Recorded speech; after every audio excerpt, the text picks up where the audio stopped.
શહેરના સંવેદનશીલ વિસ્તારમાં પાણી ગેટથી મહાવીર હોલ 4 રસ્તા સુધી રોડ રસ્તા ફૂટપાથ પરના હંગામી કાચા પાકા દબાણો પાલિકા તંત્ર દ્વારા દૂર કરાયા હતા।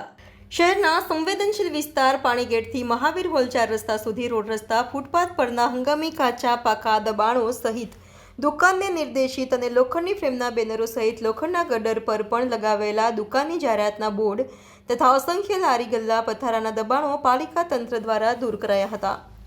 ત્યારે તમોશો જોવા ઉમટેલા કારણે ટ્રાફિક જામના દ્રશ્યો સર્જાયા હતા, પરંતુ ફરજ પરના પોલીસ જવાનોએ મામલો સંભાળી લીધો હતો। દબાણ શાખાની કાર્યવાહી દરમિયાન જેટલી જગ્યાએ ઘર્ષણ જેવા દ્રશ્યો પણ સર્જાતા પોલીસે રોક્યા હતા। આમ પાલિકાની દબાણ હટાવવાની કામગીરી આજે પણ સતત ચાલી હતી। જોકે પાલિકા તંત્રની કામગીરી જોઈ આયુર્વેદિક 3 રસ્તા આસપાસથી કેટલાય લારી ગલ્લાના દબાણો લોકોએ સ્વેચ્છાએ હટાવી લીધા હતા।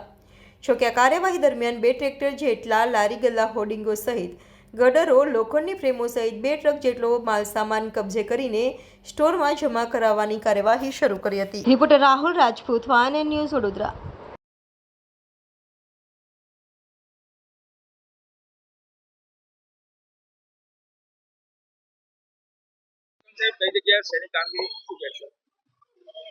વહીવટી વોર્ડ નંબર 5 અને 15 માં સમાવેશ વિસ્તાર પાણી ગેટ દરવાજાથી લઈ મહાવીર હોલ 4 રસ્તાના રોડને ફૂટપાથ પરના હંગામી દબાણો દૂર કરવાની કાર્યવાહી ચાલુ છે। કેટલો સામાન અત્યાર સુધી જપ્ત કરવામાં?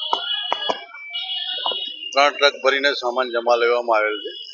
શેડ, એક ઝૂંપડું પણ આપ પાછળ જોઈ શકો છો, કાર્યવાહી ચાલુ છે।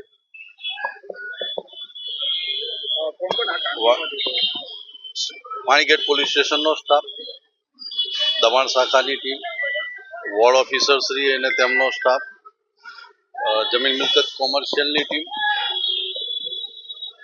Fire department, medical, street light તેઓની ટીમ સાથે રાખી કાર્યવાહી ચાલુ છે। દબાણ ખાસ કરીને ફાયરની જે ટીમનો ઉપયોગ કરવામાં આવ્યો છે, જેમાં ફાયર ટીમ આવશે, સેફટી મેજરને ધ્યાનમાં રાખી ફાયરની, સ્ટ્રીટ લાઇટ અને મેડિકલની એમ્બ્યુલન્સ પણ સાથે છે। Subscribe now and press the bell icon. Never miss an update.